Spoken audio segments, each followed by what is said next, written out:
We don't have enough conversations about real stuff.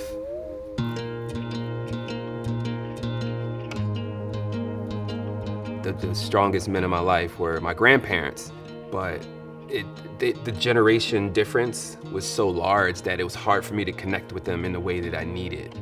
So a lot of my life has been being the person that I wanted to see in my own life. I've been performing strength and power, and like I have to be the strongest person in everybody's life. Like that was like my goal.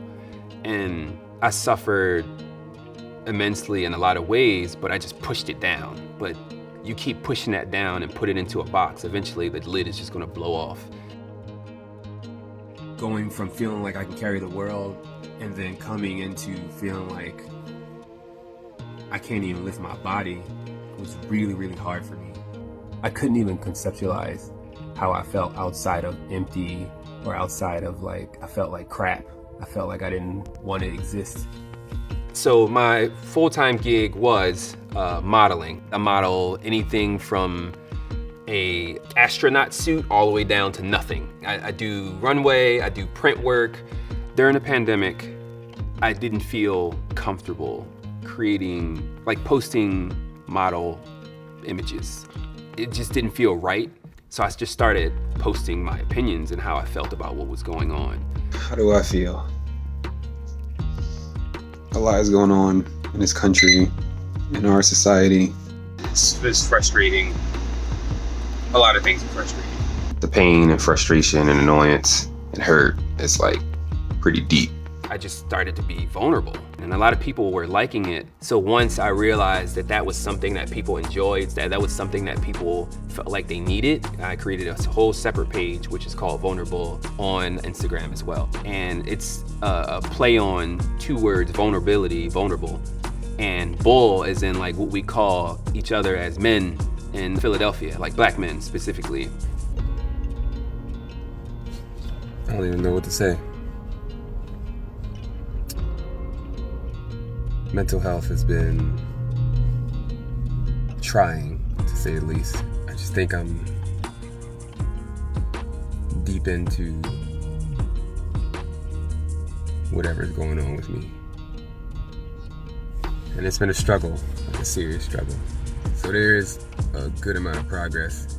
It's just hard to see through the lens of depression, so.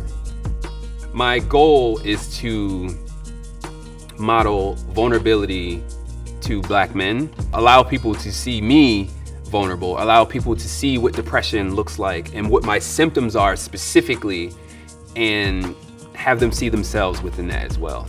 People have told me I didn't even think about the things that you're expressing. They direct messaged me and said I didn't even think about what my life looked like until I heard you talking about what yours looks like. You feel like you're not enough. So it's why would this person even want to be around me? It's terrifying that I felt like I would never be better. This is it. This is my life. Even if I made a plan that was small, I had almost never could finish it fully.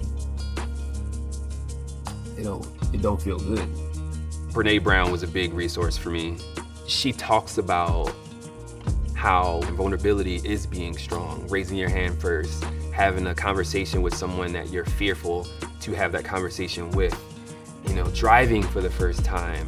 All of those things require strength, and vulnerability is strength. And I want to make sure that people see that through me.